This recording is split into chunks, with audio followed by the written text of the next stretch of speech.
Alright, so in this video we will be discussing um how to test reliability of a questionnaire, and also I'm gonna construct some table for descriptives of a questionnaire. We have a sample questionnaire, and then so these are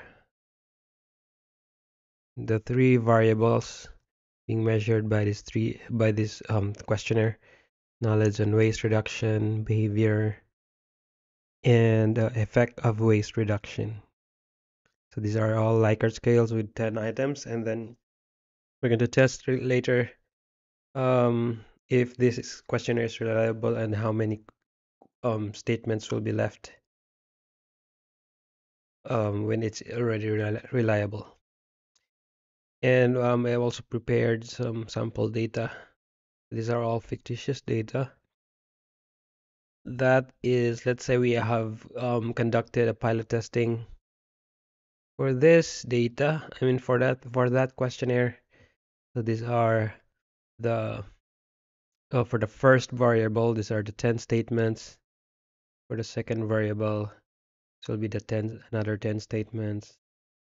And for the third variable, and so on. So these are the data collected using that questionnaire, for this sample questionnaire.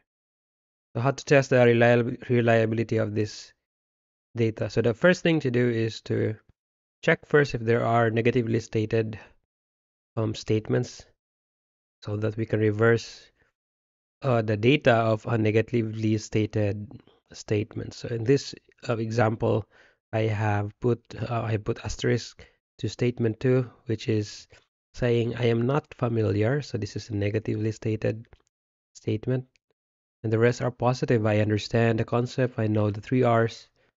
I am familiar, and so on. So those are positive, except for the statement 2, which is negatively stated. So we are going to um, reverse the data collected for this statement too. Same thing here in second variable. These are all positive statements, I believe, and there's nothing to reverse here, so we don't put any asterisk on those 10 statements. For the third variable, we actually have the seventh statement.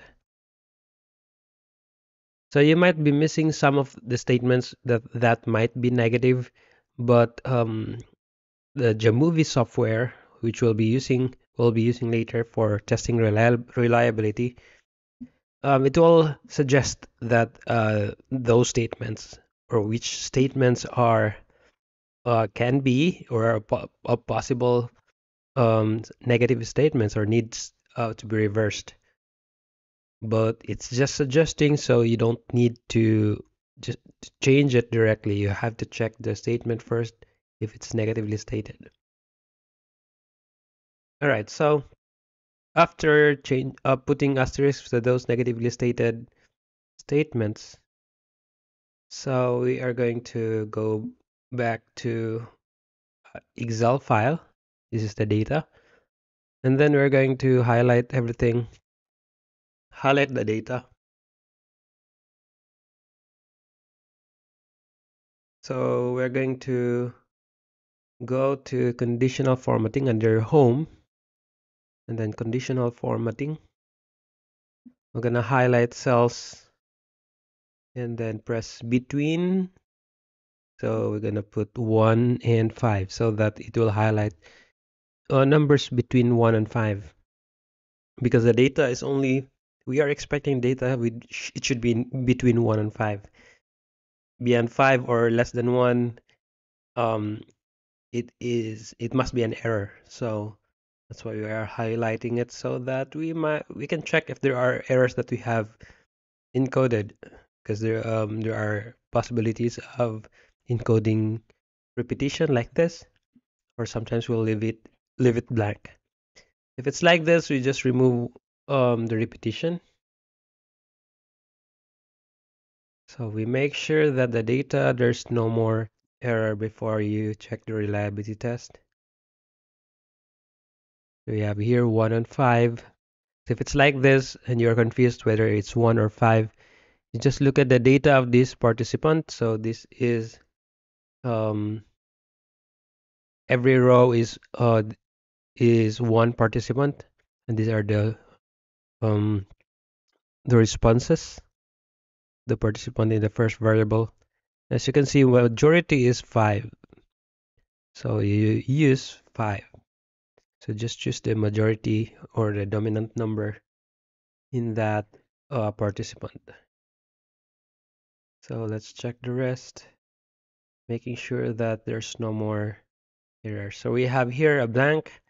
So let's check the responses of this participant or this respondent. And majority is 4, so we're going to put 4 here. And this repeated 5, so let's just um, leave it as 5.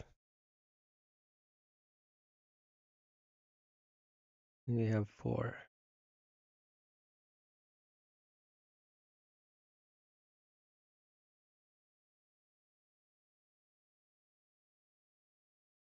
All right, so I think all those data are already corrected.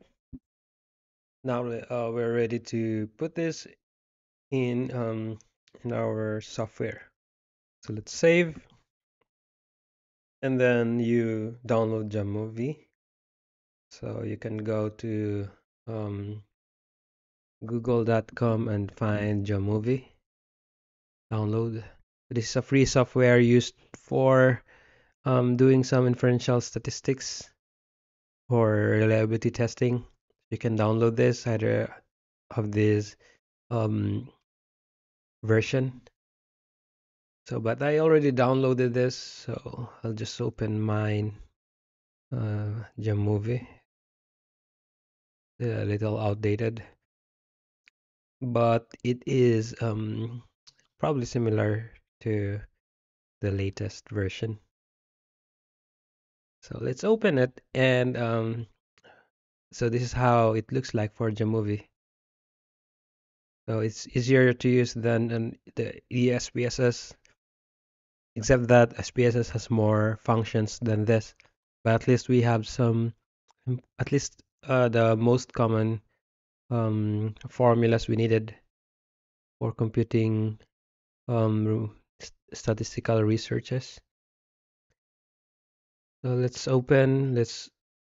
um, open this menu and press open, and go to browse,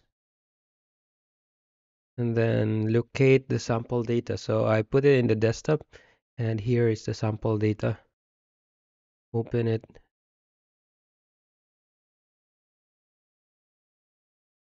and it will reflect here. So automatically the first row will be understood by jamovi that it's the heading. And then we're going to go to factor, reliability analysis. So, and then we're going to check the cron box alpha and the cron box alpha if item is dropped. So we're going to put all those first variable statements from 1 to 10. So you can do it one by one or all at once. All right, so we have the failing mark, but don't forget that when we go back to our statement in our first variable, the second statement is it should be reversed because it's a negatively stated statement. So we're going to go down and go to reverse scaled items, then reverse the second statement. So it will generate another Cronbach alpha. So what we are after here is a 0.7, at least 0.7 Cronbach alpha to make it reliable. So if it's not reliable, so we're going to look for under if item dropped, it should be bigger. I mean the biggest Cronbach alpha here, which is the second statement. So this means if you drop the A2 or the second statement, this will be it will become bigger. I mean, this will be the new Cronbach alpha. So let's remove the second statement, and the new Cronbach alpha will be the 0.547. So it's still not passing, but at least it's better Cronbach alpha. And then let's continue removing some statements. So we have here the sixth statement, which is 0.623. It's the highest. So meaning if we're going to remove the sixth statement, so this will be the new Cronbach alpha. So it's saying that among the worst, among all these statements, the worst statement is the sixth. So let's remove it. And then, so it's now 0.623. So let's continue removing until it reaches 0.7. So the highest here is statement 7. So let's remove that. And then it's still 0.682. So let's continue removing. We can remove fourth statement to get the passing score of 0.772. So we have these 6 statements left, and what we have removed are 2, 4, 6, and 7. So let's put it here in our um, table for reliability test. If you go down, or you can construct your own table like this. So what's the result again? 0.772. So 0.772. It's reliable.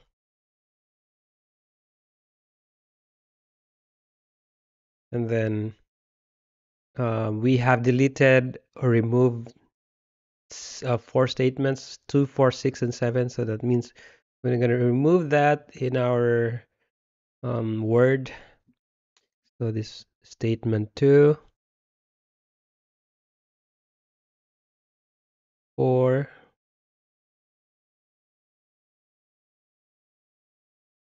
6, and 7.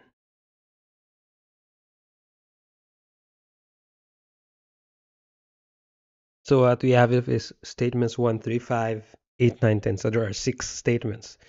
So it's all good as long as it's not less than 5 statements. So let's say if it's 4 statements left, then even if it's a passing questionnaire, you have to reconstruct and redo pilot testing because it's too few questions for one variable. So at least you'll have at least 5 statements left. So you better create a lot of statements so that at least when we remove, at least you still have at least 5 statements left. So in the data also, we're going to remove 2, 4, 6, and 7 for the first variable. So let's remove this. 2, 4, 6, and 7. Now for the second variable, so let's go back to jamovi and put this back, and let's open, let's put the second variable, which is the b. I name it b. You can use other letters if you want. Then let's it's a failed Cronbach alpha. So let's choose the biggest, which is under the if item dropped. It's 0.649. So we're going to remove B6 to make the Cronbach alpha 0.649. So it's here, but it's still a failed score. So we're going to improve that by removing the 7th statement. So it's going to be 0.689 after removing 7th statement. Still, it's a failed score, so we're gonna continue removing. So we're gonna remove the 9th statement to get a passing score, which is 0.714. So let's put it in our reliability test table. The second variable is 0.714. It is reliable. Now let's go to our statements. So what are those statements that is being removed? We'll go back to our jamovi and let's see here. It's 6, 7, and 9 that needs to be removed. So let's remove those statements. 6, 7, and then 9.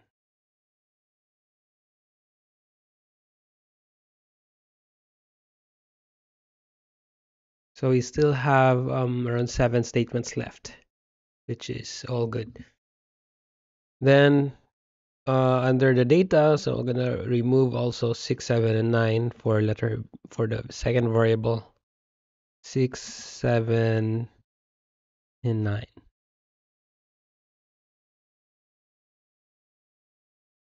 All right, so now let's proceed to the third variable, which is C. So let's put this B back and then let's move to C.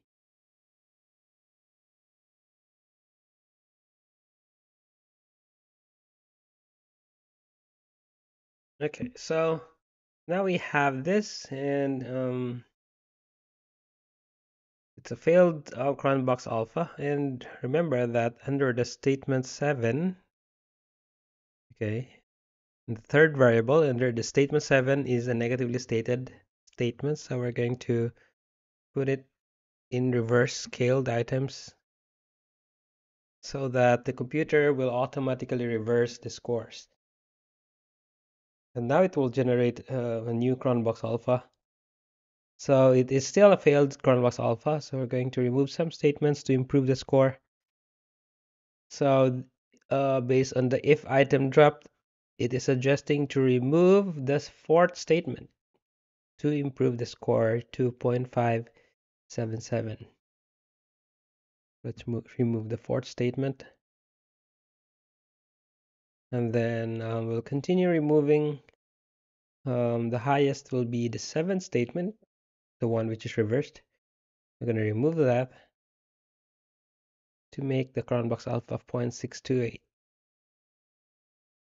Now we still have failed cron box alpha, so let's continue removing. We can remove the sixth statement to get a passing score of 0.717. So let's remove the sixth statement. All right, so this is now a passing score, and we still have a lot of statements left. We only removed 3 statements. So it's 0.717. So let's put it here. So in research, you are going to put this reliability test table in chapter 3 under instrument, which is where your basis for a reliable instrument. So those are passing scores. And now you're going to remove the statements in the variable where the jamovi is suggesting to remove. So we have 4, 6, and 7. So let's remove those statements 4,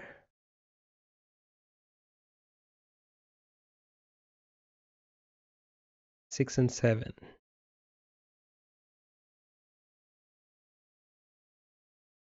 All right.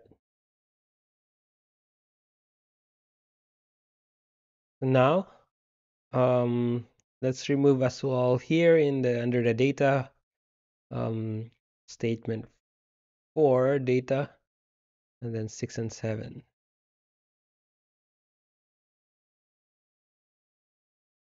We have 7 data left, or 7 columns left. Let's save this first. So next is we are going to prepare this table, this questionnaire. We're going to construct the mean and standard deviation of each statement, which is very essential in creating tables in the chapter 4, which you are going to analyze the statements where it has the highest mean among all the statements in each variable. So let's prepare this.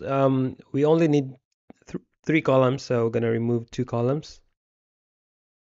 Delete entire column. So I'm gonna put mean, description, and standard deviation, or SD.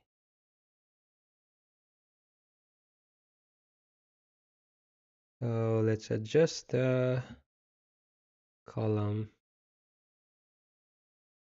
All right. Do the same here. Let's remove 2 columns. delete entire column, and then copy paste this heading, mean, description, and the standard deviation. Then adjust.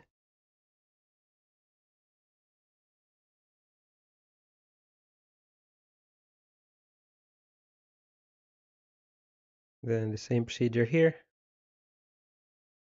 Then remove 2 columns, and then copy paste the heading.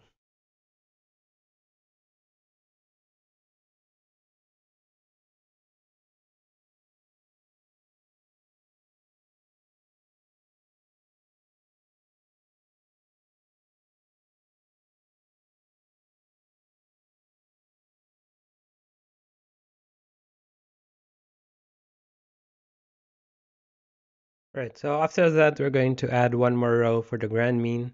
We're going to click here, then press tab, or you can do manually heading or insert row below if you want to, but I believe it's faster if you just simply press tab and then write grand mean. Same thing here in the second variable, so click here and then press tab, then grand mean. Click, press tab, and then grand mean. All right, let's save this. So we're ready for those for our table, and what we need is to get the values from our data. So let's go back to Excel file, and then we're going to calculate this. So we're going to add column in between these two variables. So let's right click here and then press insert to add one column. So let's name it A, column A for the first variable. And then above the C1, let's press there, right click, and then press insert to add one more column. Let's name it B. For the C column, so we don't need to add since there's already space for C. Then we'll take the average, okay, average of each participant in each variable. So it's equals average, and then highlight. So make it in 2 decimals since it's an average. Leave it in 2 decimals, and then you double click the corner of this cell in order to get the average of all rows.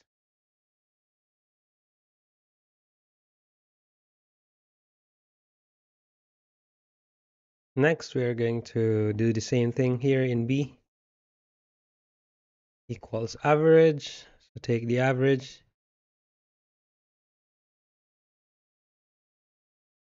Then add 2 decimals. Then double click. So all these rows will be having the same computation, taking the average. Same thing in C. Equals average.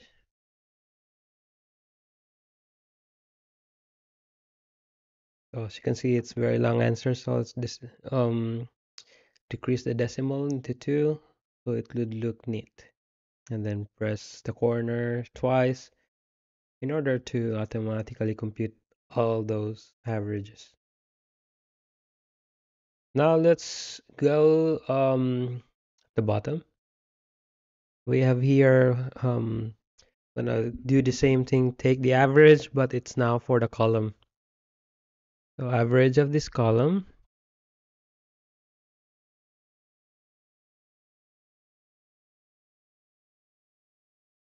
All right, so average of that column, then make it in 2 decimals, then drag from the corner. so that we can get the average of all columns. Same thing here. At the bottom, we're going to put standard deviation, so equals and then stdev dot s, because s means for sample. So parenthesis, then go from the top. So the same thing, going to the 6th, 8th row. So this will be now the standard deviation. So decrease the decimal into 2 decimals. Then drag so that you can get all the standard deviations of every row. So you can put some colors for this grand mean and grand standard deviation. So we call it grand mean because it's the mean of all means. So you are taking the average of averages. These are all averages, and you're gonna get the average of that. So it's called grand mean. Now remember that our statements, or I mean the table, is in column. So we're gonna write it in column. So this data, we're gonna transpose it into column instead of row. So I'm gonna copy this and then right click somewhere, then paste special, then values, then click transpose. So values, so that you will not copy, you will only copy the value, not the formula, and then transpose so that it will change to a column. Then decrease. All right, so we're gonna move this standard deviation to put space for description. I'm gonna copy and paste there, or you can just drag like this. I'm gonna do the same procedure for the rest of the variable. So paste special, values, and transpose.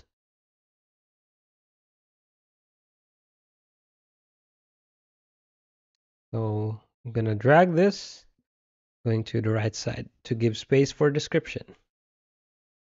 Same thing here. Copy, paste special, values, and then transpose.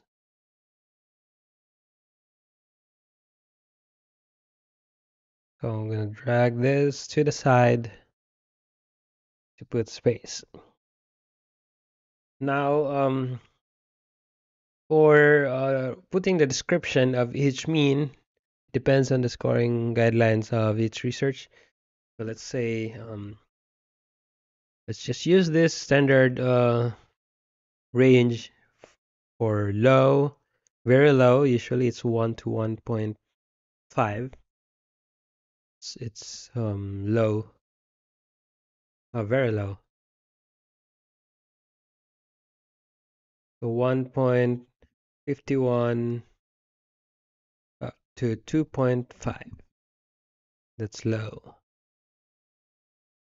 2.51 to 3.5. That's moderately high or moderate.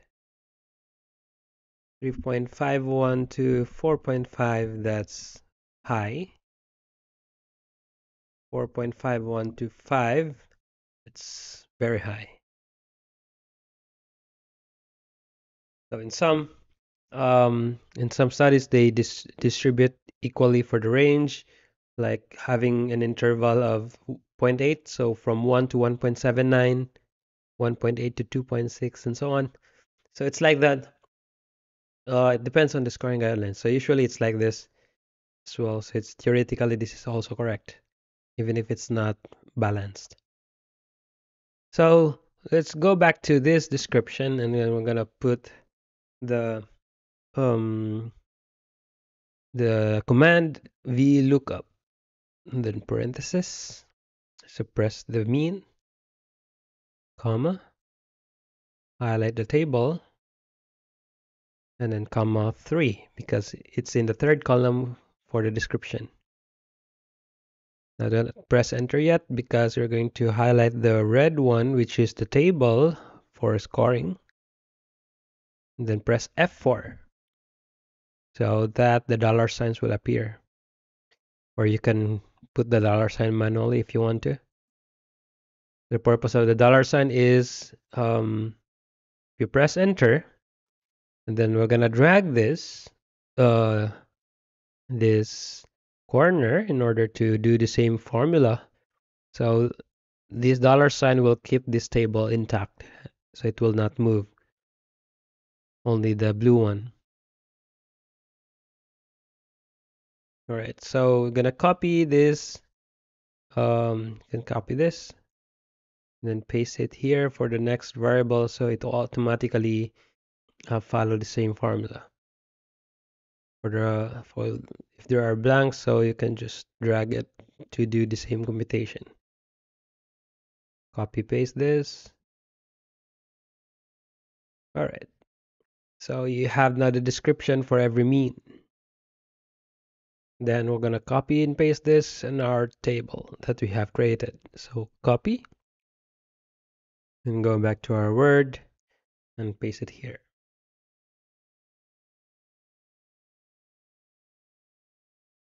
For the second variable, copy this, paste. For the third variable, so this, copy, then paste. All right, so that's it. So we're gonna put this all three tables in the chapter 4. Well, the reliability test result table, you're gonna put this in chapter 3. In your chapter 3, in your research.